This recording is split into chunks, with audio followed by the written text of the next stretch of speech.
Hi there, traders, and welcome to Trade the Structure. So, we're just going to go over the major indices. I think it's a prudent considering what happened on Friday night. We had a massive sell off in the US, and that was after Powell's comments. I think many were just expecting an easier stance or a less aggressive stance with regards to rate rises from the Fed. But Powell came out and said, look, we've got to get this under control because a lot of the numbers coming out, if you're noticing that, economic data coming out in the US was stronger than expected, which suggests that inflation or high inflation is quite sticky, which means they're going to have to combat it a bit harder with the rate rises. So that's what I think. It looks like it took the market by surprise, or it was just a bit of a ramp up into that number to get prices as high as possible because they're expecting something like that from the Fed. Inflation's it's a real problem at the moment, and it's going to cause more real problems if they don't get it under control sooner rather than later. So what better time than now to take a look at the major indices and where they're actually at the moment and what levels we could be looking for. Okay, are we going to come under some serious pressure? Are they going to roll over, or what's going to happen from here? We're just going to stick to the mains in US, Europe, Asia, and obviously with Australia as well, and just take a look at basically stick to the daily charts for now. Okay, so we're starting off with the big S&P. There's no real big need to look at this, but it is one that it's a broader market in the US. What's happening there? It's basically controlled by the Nasdaq at the moment. The Nasdaq goes down, the S&P follows. Because of the fangs that make up the biggest S&P as well, and obviously the Nasdaq. So we're looking at the S&P. We can see that this trend down is held. Okay, we had a big move down here, pop up, took out this previous lower high, flushed up through, dragged in some buys, trapped them, and then turned around and squeezed them straight back out with a move down. It's been consistently down up until probably mid-June this year. Held a higher level. That goes in there, 37.42, around that zone there, or 37.30, 35, and it has rallied since. Okay, so we did break up and through this zone at 41.65, did push up through, but the fact that we didn't sort of push up through, pull back and retest it, I was always a bit wary, coming up to what's happening with Powell and coming up and considering inflation and interest rate rises. I was always wary that this was going to continue on with it. Okay, to me, that's more a bit of a trap. Okay, you're going to get this move up through, especially on this green candle you can see here. Drag some buyers in. The next day, everyone was expecting a pullback. Didn't happen. It didn't happen again. And you can see, a couple of green candles in a row was just really suckering in some buyers, I guess, to chase the market higher. And they chased it straight up into that high then before, we're getting sold off. So now it's actually coming down here. This could have been that retest. Hold that zone for a bigger move up. And the bulls would have been right. We're looking back up to new highs, all that sort of stuff. But instead, it got pounded after Powell's comments. So for me, that trend down is still holding, and if this is the case, we're going to do something like this. We're going to head back down into those lows at 37.42, and then we'll have to see how that goes. There could be, there's going to be some, I guess, swings and roundabouts on the way down. We've got some minor levels to come into. The EMAs are still pointing higher, but there's nothing to be said that we can't press down, push back up. EMAs are rolling over, hold a lower high below the levels, and continue down. Okay, for now, we're going to wait and see what the US does tonight. Okay, so over to the Dow. Dow, now that's the funny thing here, and the same with the Nasdaq too. You got this downtrend. If you're just putting a line in there, we did break up and through. And to me, at the moment, it's looking like it was just there to trap some buyers. Okay, trap some buyers into the market. Market broke out, much like we just spoke about with the big S&P breaking through a level like it did here, but never really looking back. Okay, never giving that opportunity on a pullback for buyers to get some sort of confirmation. To jump into the market and see that market go higher. It was just more of the fear of missing out, the FOMO effect. People were chasing the market higher, really thinking it's going to break higher, let's get in. So really, if you're looking at buying there, you've got to assess where your risk is going to be. And if you're looking shorter term, it's got to be below a higher low, which is way down at this zone here, which has just been broken on Friday night with that 1,000-point move down on the Dow. So for me, that 1,000-point move is quite significant. It's not like it's 300, 400, 500 points, even a 600-point move. It was 1,000 points, and that to me is complete capitulation that one night intraday. Not just intraday sellers, pushing the market down, or the algos pushing the market down, but unloading of funds, unloading of bigger positions, bigger stock market positions or bigger share positions. So I think it's quite a significant move down, and I wouldn't be surprised if we get some follow on today and really start to power down. Again, it's a tough one. You don't want to be buying into this market, and you don't want to be selling to this market at the moment because it is down 1,000 points. But to buy in this market is going to be a very, very tough gig tonight. I think you've really got to have some massive confirmation of higher lows, and I would be looking at more intraday than anything else. I mean, there could be some bargain hunting which should be done intraday, but really it's going to be a tough gig if you're looking to buy in this market. I think this market, the way it's failing here, and like I said, I think that's more of a trap. Even if it's not, okay, if we're not talking this is going to be a trap, we may look to be doing something like this, before we start to get another major high low, what the bulls might be looking for.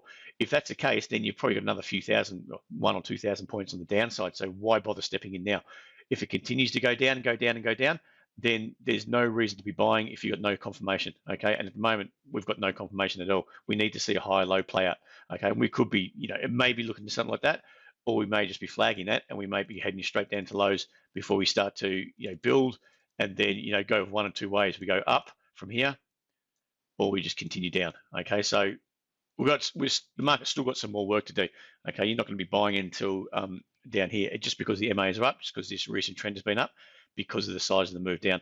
Over to the Nasdaq, same sort of thing, big move down, 4%, over 4% on the Nasdaq on Friday night. Big unwind of longs, and I'm suggesting that's more of, there's less of intraday than it is more of unwind of long positions, especially from this, considering what Power said as well. Okay, like I said, I think a lot of people were expecting a rosier picture from Powell, saying, look, we're going to raise rates, but we're not going to be that aggressive. Now it's the flip side of that. More aggressive than what people thought, which you can see the US dollar has really rallied higher. Gold has gone down. Nothing is pointing to, a rosy picture, I guess, in the short term for share markets. Okay, so if we're looking at that, that is a bit of a trap. We've got this lower high coming into play. We've broken back below that 12,885. For me, don't stand in front of a moving train which is going down, or don't try to catch a falling knife, is a better saying for share markets. And let the market play out. If you want to be buying, you've got to wait for that high low to start to play out, and you don't know where that's going to come. It could come in here at so that 12,100 area. It could come in down at 10,900. It may never come in. So really, for now, it's a seller's market until we get some sort of confirmation that the market's going to start to put in a low or a higher low, which would be ideal. Okay, over to Europe. We'll go over to the DAX now. DAX, same sort of scenario. We've got this downtrend. The lower highs are holding and still in play here. Much like the S&P, still in play. And if that's the case, then you're looking for selling opportunities intraday at least. Okay, so any sort of pop up, you find a lower high to come into that you can sell into, then that's what you'd be looking for. You wouldn't be looking to buy at the moment, just because we've got this double bottom here, because we've still got a lower high in place. If that was really strong double bottom, we should have seen this break out. I would have expected that to break out quite strong, have a pullback to 13,480, and then go. Okay, instead we've held this trend down, hold another lower high in comparison to this one up here at 14,690, and we're heading south. Okay, so it's a strong market to the downside. It was a strong move down, and that could be just that initiation that's caught a lot of bulls off guard with the strength of that move down, that may be wanting to look, to get out either tonight or during this week. Okay, we'll just have to wait and see what happens. But I think just wait and see. If you want to buy something, just wait. Okay, wait for that confirmation of the market slowing down, at least into a support zone, start to hold a higher level. Okay, the UK index is much the same. That you can see they're all getting the same. If I can move that up, they're all rolling over. The DAX, same sort of thing. At a level, prime area to roll over from that zero line on the MACD. You look at the Dow. We're getting this rollover. Where momentum was quite high. S&P rolling over, quite high momentum, rolling over at a lower high on the price. So they're all sort of doing the same thing. We've got higher levels of momentum. The market has been pushing higher. With regards to this, the momentum was sort of at the same level when we were trading up towards that 7660 area. Okay, so now it's actually at a lower level, to me, suggesting that this market could really start to unwind, especially on the UK 100. I think it's playing catch up a bit more than others. Okay, so that there, you've got a big leg up here, could really start to unwind if we get this move through that 7,005. Okay, this sort of higher low here, if it starts to unwind through that, then this got all manner of problems, I'd suggest. Let's go over to the Aussie markets. We go over to the XJ, that did the Hang Seng, the Nikkei, and we'll finish it up there. Okay, so this is the ASX 200. This, I think, what's happened here, you've got this move down. The anchor to the downtrend is at 72.85 on a daily basis. Okay, you've got this big move down. We've retraced quite a bit of that, and I expect that it's triggered a lot of bulls. Okay, when we got through that 67, 64 area and start to break this downtrend here, everyone's chasing the market higher. And to me, just because you break that level, I would expect if you're going to break it and hold, you're going to come back and retest. You probably would have maybe pressed up to that 69 area, come back and retested that 67, 64. And to me, holding another higher low is confirmation that you can be looking to new highs. Instead, people were chasing it higher. I mean, that kind of price action to me is just chasing it higher. And that's why I'm a bit concerned that, we've lost momentum here. We've lost momentum around this zone here, around that 71.30. And we've got, we really got knocked down today. We could start to unwind a bit, unravel a bit here. And again, we're going to depend on what the US does. And if we start to do this kind of thing and we pop back up and hold a lower high, I think we're going to go lower. We could still press into this area and then start to hold. It's a little bit messy here, but start to hold for a move back up. But I think, like I said, I guess that's going to depend on what the US does.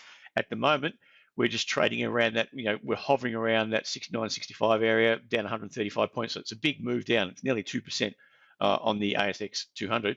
And it's a bit of an unwind. It's for further unwind, it's going to, like I said, depend on what the US does. Even if we do, we've got this move back up here.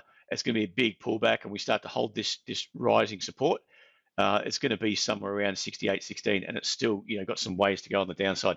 So for now, I wouldn't be looking to buy like the other indices. I guess the size of the move across the board, in the US, in the UK, in Europe, and in Australia and Asia, the size of this move down is not, you don't want to be standing in front of that, okay? Because this could be, the start of a big meltdown, especially if we're talking of really sticky inflation. Inflation at higher levels is really going to cap the growth story, which is not, and you're going to get, considering the move we had up, we're going to get some unwind, some profit taking of these, these traders here. Anyone that's above that was buying sort of in here is starting to look at this unwind as well. At a higher level, they're going to want to probably take profits as well. Okay, so there's a lot, for me, there's a lot of fuel to move down, and I don't see anything at the moment to see, to warrant, jumping in and going long at the very least. So over to the Hang Seng. We've got, it has been quite a big move down off that 22,550 area. Quite a good move down where the other markets have been rallying up. So it's kind of the inverse. And they, I think Beijing were talking about providing some support and some financial support, I guess, to the markets, and particularly the property market and the banking sector, which led the market to really rally hard. And that was on the 25th, I think, was it Thursday last week? Okay, so the 25th had a really big rally, sort of come out of nowhere. And once we figured out what the news was, it's been quite buoyant.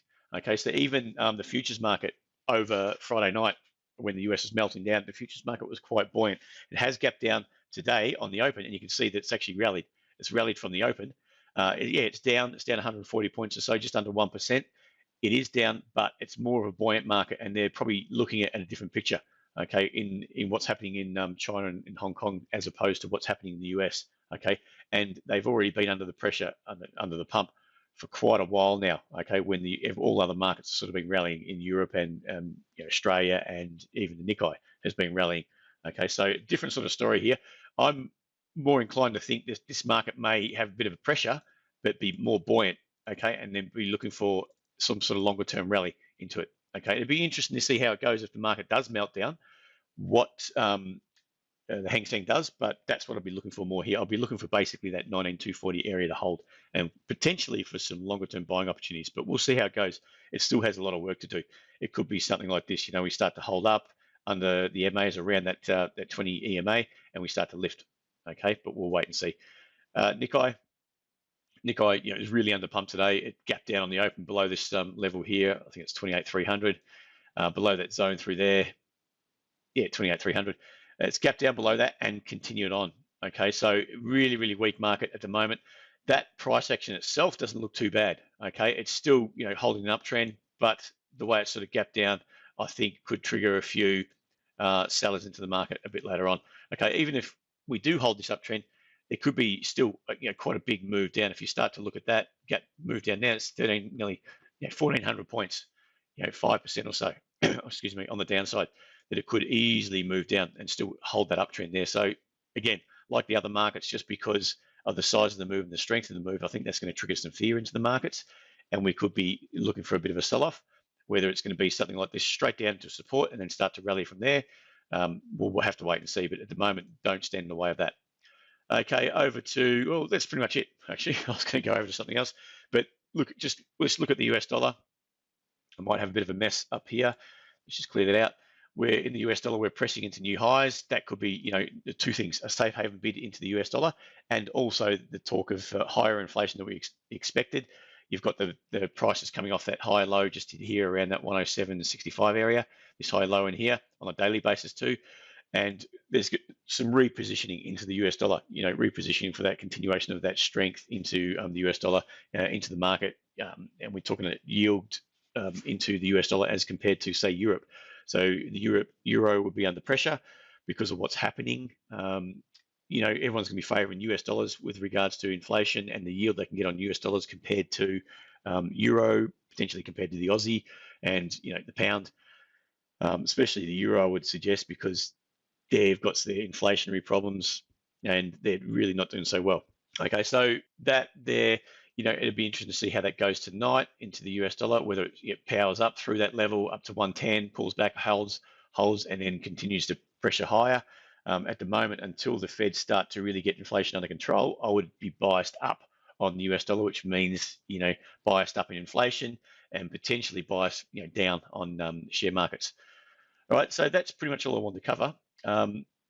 Gold too, I guess we can touch on gold. Gold it's been coming under pressure. As long as US dollar for me is heading higher, gold's not going to be heading higher. It's going to be heading lower. Okay, and at the moment we're heading down towards that 17. You can see spot gold just in here. It's heading back down to this sort of 1700, 1670 area at the moment. It's really under pressure, and that we've spoken about this for a long time now. That's the uptrend. The uptrend broke quite a while ago. It's had a big push down to this 1670 area or 1680 area. It's popped back up, held a lower high. So that lower high means that we're probably going to be retesting those lows into 17 or 1680 or this support zone through here. So for now, don't stand in the way of gold, the gold bears as well. All right, guys, that's it. I hope you enjoyed that. Remember, if you do like what you enjoy, it'd be great if you can follow us, click on the follow button and leave us a like on the YouTube channel. It'd be much appreciated. And if you've got any questions, just shoot us an email to tradethestructure@gmail.com. Until next time, I'll speak to you soon.